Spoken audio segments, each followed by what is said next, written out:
Are you at your point where you think you've hit your bottom, or maybe that there's just no way you're ever going to feel like things can change? I was like that. I really was. And I want you to know, my name is Bromo, by the way. I want you to know that there is a way out. Please join us for my podcasts. Mike Rowe here with a few thoughts on my favorite sweatshirt, a classic zip-up hoodie that used to be navy blue but has since faded to what the fashionistas call a distressed indigo.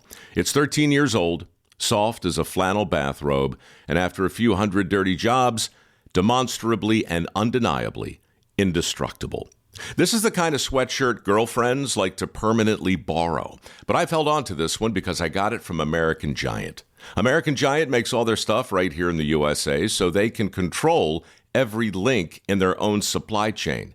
That matters because when you buy American Giant, you not only get great quality, you create jobs for people in factory towns all over the country. No pressure, but if you give a damn about the business of making things in America, you got to support the companies who are doing it right. Go to american-giant.com/Mike to get 20% off your first order. That's american-giant.com/Mike. Hey, here we go. This is episode number 12. There is a way out. My name is Bromo. Thanks for being always with us, with me, for listening in.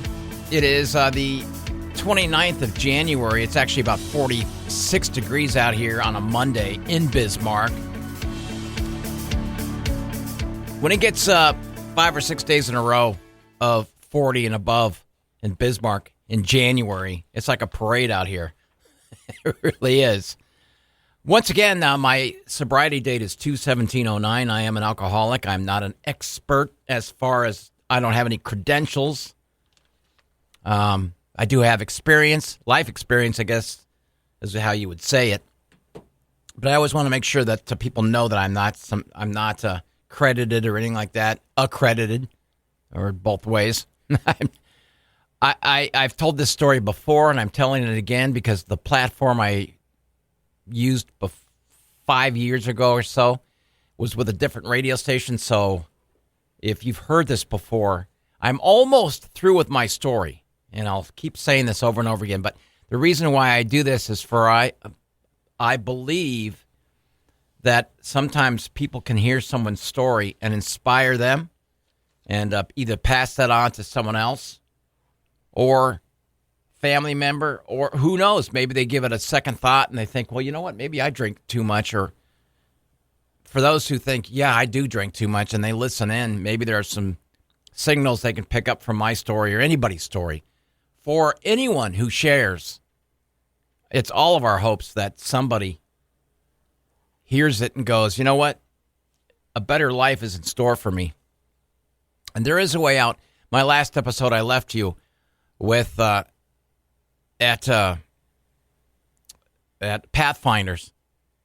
When I'm in the third house, remember it's a 9-month deal where you go 3 months in one house, and then the second house right around the corner, you stay there for 3 months, and then you transition to the third house, which is right next door to the first house, and you're there for your last 3 months before you move out on your own into civilization, so to speak, into a normal living.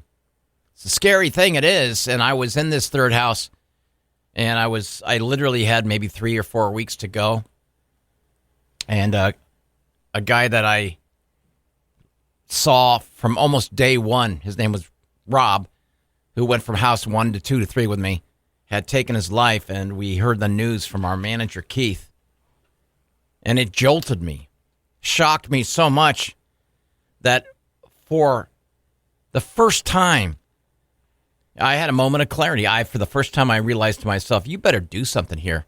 This is not a game.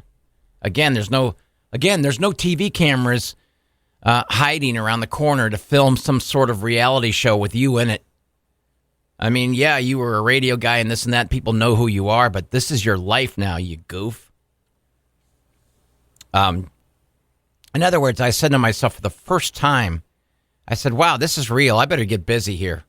Because if I don't, and I leave here not knowing what I'm going to do, where I'm going to live, of course I would find a place to live, but If I wasn't involved and stayed in touch with AA, Alcoholics Anonymous, if I didn't stay in touch with anybody I went to Freedom Ranch or Pathfinders with, I was doomed. It literally was like one of those sand beakers that was turned over. And that's how it is really, in my opinion, if you completely detach yourself from anybody, from friends, from anybody that you know that's in the program, from going to meetings, from talking about it. You know, I don't really want to say more power to you, but for some people who think that they never do have to go to meetings again, and for some people that think that they're recovered with an ERED, you're never recovered, in my opinion, from this disease. And we would hear people all the time when I finally started listening. And again, I didn't listen to anybody really when I was going through Freedom Ranch, going through Pathfinders. All I wanted to do was get past the meeting, get out of there, and go on to something more fun. Like what? I don't know, like smoke a cigar and drink a cup of coffee out in the porch. But when this news came from our manager about Rob, it jolted me. And I said, well, you know what? You should probably give it your full attention, don't you think? Because who knows about the insanity of the disease where it could strike me? No one knows.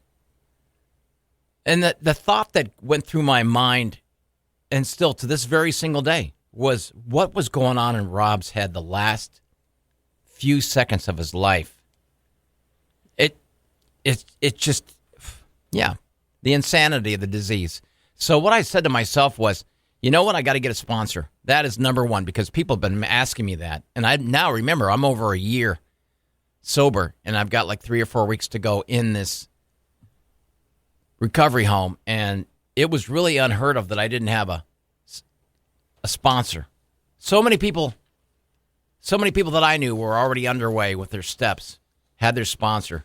No one seemed to bother me about it, but they asked me quite a bit. My manager would ask me. Other people would. I'm working on it, I would say. I wanted to pass on a couple things that I forgot to mention during the Freedom Ranch times. One of the traditions, and I hope they still do it, was they had this big, huge placard, this big, huge cardboard sign that anytime we would go into a meeting, or maybe before our lessons, because we went through lessons.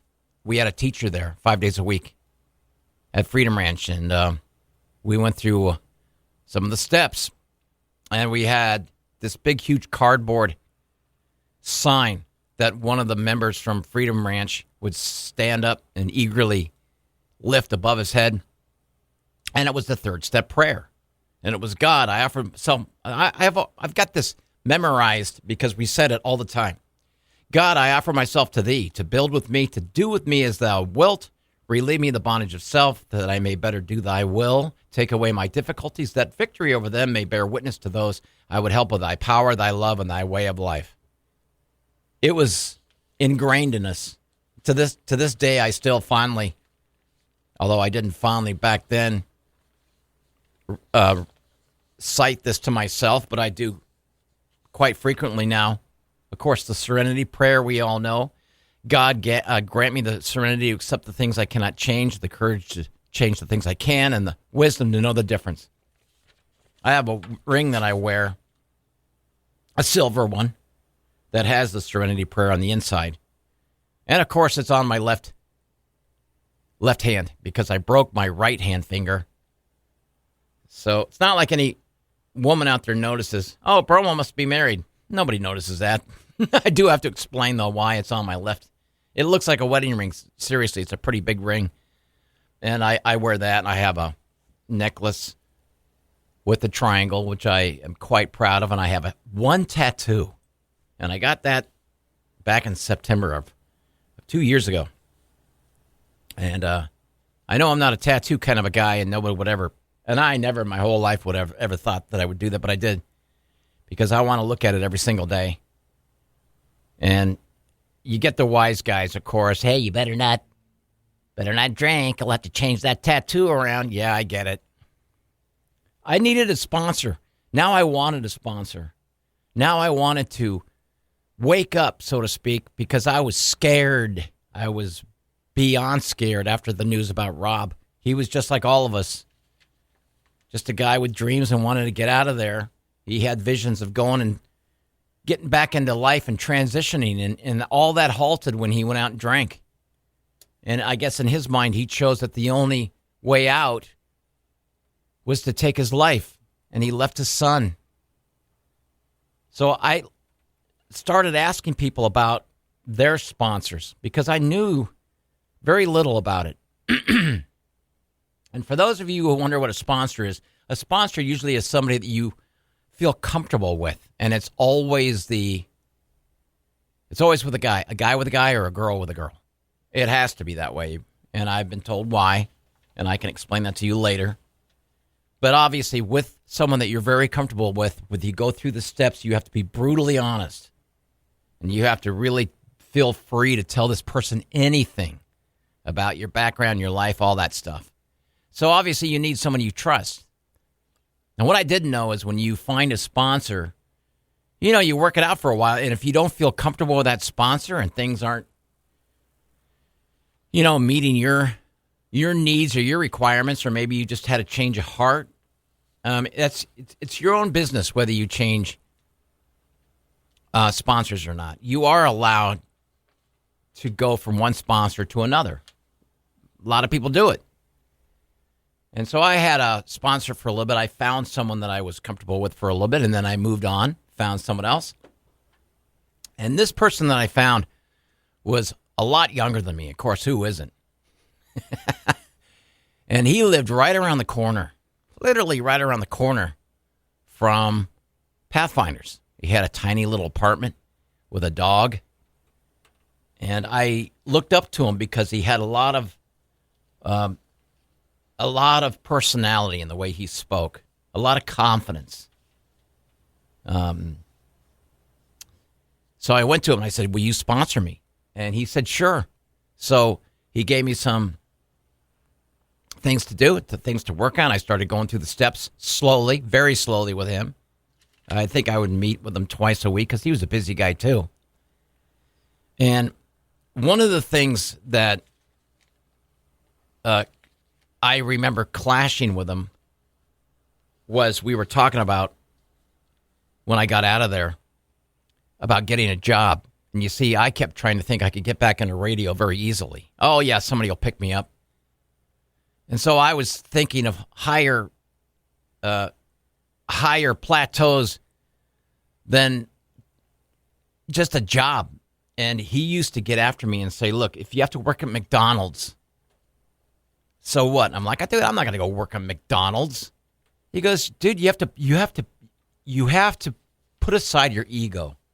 If you pick up 2 jobs, you need to go out and do it. Just can't sit around and think someone's going to throw in a very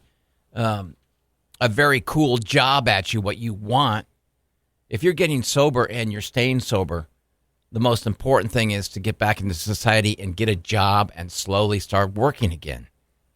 Quit being so..." Yeah, I understand in life you can be selective. That's part of what life is all about.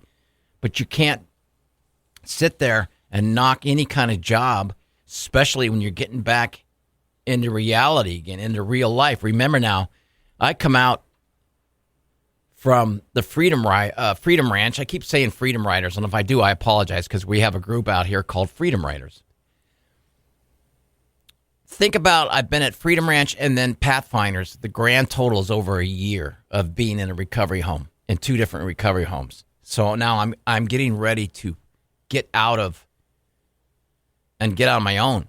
And I'm scared because I don't know where I'm going to do. And I finally remember that house I told you about last episode where we would go and we would eat dinner. We would make dinner and then leave. Well, somebody suggested there's a house in back of that house. Why don't we get a bunch of our guys that are graduating, so to speak, from Pathfinders? Let's all get a sober house together, 4 or 5 of us. So we did. And I had my sights on getting out of the program, moving from Pathfinders to this house in Imperial Beach was where it was at. We did that. And everything was great right up to the point where when I was thinking I was going to get unemployment, I was wrong. Because at that time, not only was I getting a disability check, I was also getting severance pay from my job from the radio station. Remember when I got laid off? And unbeknownst to me, they don't like it when you receive both at the same time. So that caught up to me. And they said, listen, I remember still clear as a bell on the phone, the initial phone call to the unemployment people. They said, yeah, you'll be getting such and such and such, and you'll be getting your first check in such and such and such.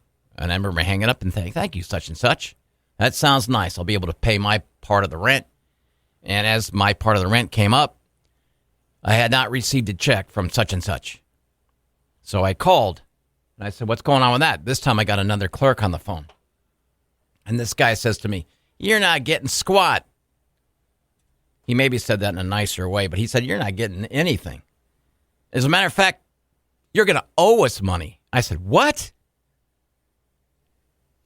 He explained to me in a very nice way in his sneer comments that you can't double dip. You can't do what I was doing. And now I started to panic. I had no place to go. I was not going to be able to get a room in this house with the other fellas. Where am I to go? And fortunately, my angels, the ones that took me away when I got out of the hospital, when I relapsed for the very last time and I needed a place. And remember, I got out of the hospital and I moved into this house in Alpine, just outside San Diego, is what's called Alpine. And I needed to get on a list for Freedom Ranch. I was able to go back to that same house. They took me in because they knew I had no place to go, no job, no car, no nothing. And they took me in, and I was safe, and I was starting to go to meetings once or twice a week, and everything was great. Everything was great until I finally found an opportunity to get a job through another alumni from Pathfinders. He says to me, hey, I have a job that I think I can get you in. And I go, well, what is it? He says, how'd you like to be a bill collector? I said, excuse me? Yeah, well, I think I can get you a job there. Let me go work on it for a while. And actually, the guy that ran the job, the manager there, was in the program as well. And I went and interviewed with this guy. I don't know anything about collecting. I didn't even own a shirt and a tie. And yes, bill collecting is what it sounds like when people call you up. Hi, is this Mrs. Johnson? Yes, it is. Hi, Miss Johnson. This. Blah, blah, blah, blah. Hey, could you please call back later? My dog just fell into a manhole. Yeah, well, okay. Those are the people that call you right when you sit down for dinner. And after sweating it out and having no income, no money, no more disability, none of that, I was hired, and I went and got trained to be a bill collector. And let me tell you something right from the start, man, I did not want to do this job. It's not the most glamorous job in the world, and there's some people that are very good at it. And they're just natural talkers on the phone. They're smart. They get in front of a computer. They figure out what they can do. It's also the paper that they pass out. Some of these bill collection places, they get these paper, which is what the debt is. The debt is what people owe. And some of them are really up to date. Some of the paper that I was getting was like back in 1922. The odds of me collecting any money were like me going to the moon and playing golf out there. Were very, very unbelievably So I was hating this job from the start. It was confusing, complicated. You had to go and learn all these rules of bill collecting. Because, you can get your rear end sued. Your company can get sued if you break any laws to somebody who owes a bill. They call them debtors. Debtors can sue the pants off you if you don't do it right. And, of course, there's all these rules where you have to identify yourself, tell everybody that the phone call is being recorded, blah, blah, blah, blah, blah, blah. Make sure you get the right person on. You can't bother them in certain area codes around the state after a certain time. You can't call their work if they tell you not to. It really weighs heavy in the debtors sometimes. I had to learn all this stuff. And I was not enjoying my job at all. As a matter of fact, I hated every single day of it. And listen, I'm not making fun of those who are bill collectors right now because everyone's got their cup of tea, so to speak. It just wasn't for me. And I missed radio like crazy. And every day that went by, I was still surprised that nobody came out my door and offered me some morning show or something like that. Because remember, I thought I was some superstar that I was on this show. And by the way, that show was still going steady. Dave Shelley and Chainsaw was still going strong. They didn't need me in there. And I hadn't talked to Dave in quite a while, and I missed him.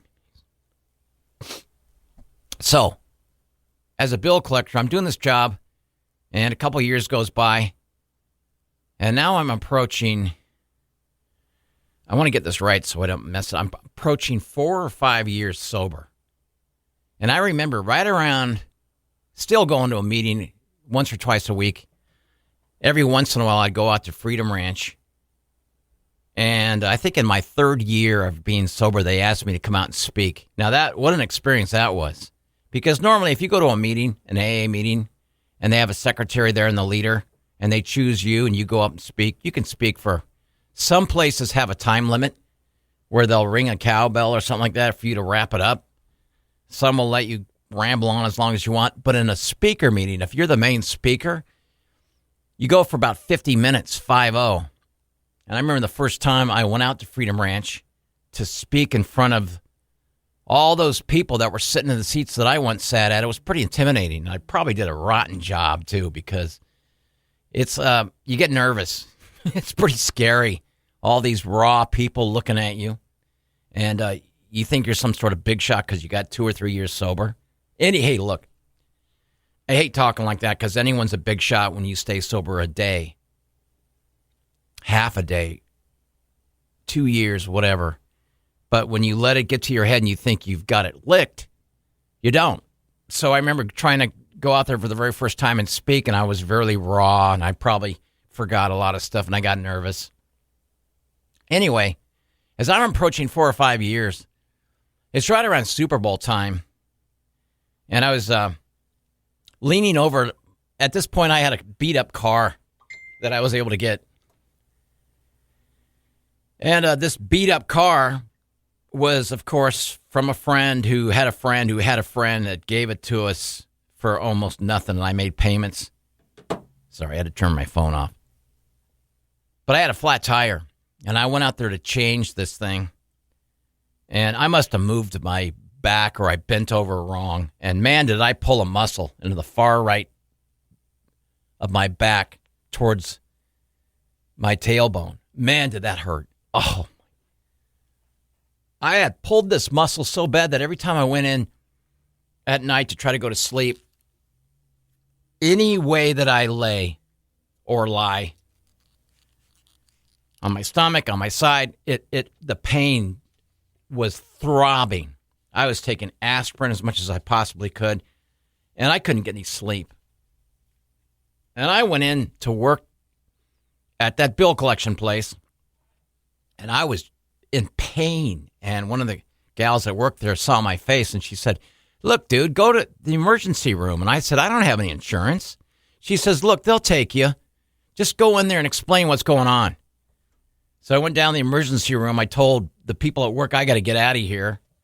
And they let me go, and I went into the emergency room. And, of course, when the first 3 or 4 minutes that I'm there, they take my blood pressure, and, of course, it's always high. Every time I go into the doctor, even today, my blood pressure is always high. And this time, because of the pain, my blood pressure was really high. So they took it another couple times, still super, super high. They made me do a couple of tests, if I can remember, breathing and such. And I don't know what they did next. Here's what I found out, though. The doctor comes in and he goes, "All right, here's the deal. You know you got a block in your heart?" I said, "You want to say that again?" He goes, "Yeah, you got a block in your heart. So there's 2 things we can do. One, we can put you on a rigorous and about 6 months later, we'll check you out and see how you're doing." I'm pretty sure that's what he said. Or we can go ahead and put 3 stents in your heart today. I said, okay, well, I think we could do that, I guess. Next thing I know, they have somebody that comes in and talks to me about low-income, like low-income insurance or low-income, a program that they had that helps out people with no money. And I'm signing this, I'm signing that. And then I'm laying down on a stretcher or a gurney or whatever. Remember, I couldn't say that a couple episodes ago. I'm laying down, and they're cruising me in to the surgery room. And I do remember looking up, and it was like a theater, like you see in the movies, where there's a bunch of students up above looking down on you. There must have been 15, 20 students looking down. And the guy knew who I was because maybe I blabbed because I'm thinking I'm trying to impress people. I told him that I was on the radio, and then I told him who I was. Oh, no. And then, of course, he was a huge listener. Let's put KGB on right now. They put that on while they prepped me. And it was one of those things where I was awake through the whole thing. And I'm listening to him going, all right, let's get ready to rock and roll. And we're sitting, and they go in by the groin area, and I'm listening to this and that, and I'm barely cohesive. Next thing you know, I wake up, I got 3 stents in my heart. So I'm there for like one full day, and they gave me some medicine to take. It was Norco for the pain. And again, I didn't have hardly any money. I had like zero money, and of course, my angels helped me out with that. But the people I lived with were very smart. They realized that Norco, and have you ever taken Norco? The only thing that I'd ever taken close to that was Vicodin. And back then when I took Vicodin, I also washed that down with 2 or 3 martinis, and it was great. So I love that feeling, that Vicodin-ish kind of feeling. But I had never taken Norco. They're explaining to me what Norco was. So the people that I lived with were very smart. One of them, he says, quote, I'm going to give you one of these at night, and we'll monitor how you're doing. And I think I was given a 3-week supply.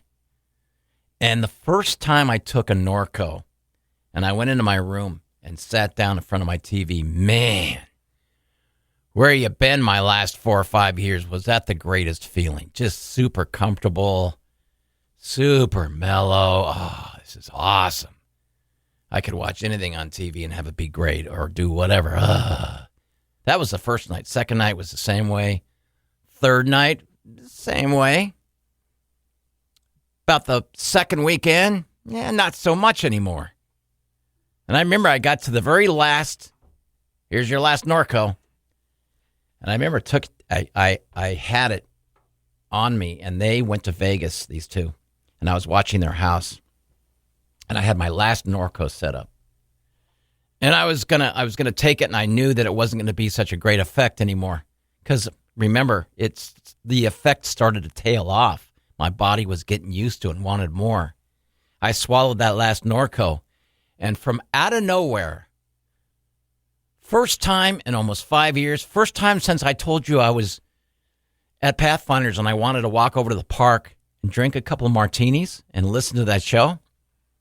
First time I'm taking that Norco for the very last time, my voice pops up, my right side. Hey, you know what would be even great with this Norco? You got a car now and you got keys, and your angels are now in Las Vegas. You just checked with them a second ago. They're not coming back till like Sunday. Why don't you get in your car and drive down to that liquor store a mile away? Why don't you go down and buy 1 martini? Hey, shut up, the other voice said, because the other voice knows.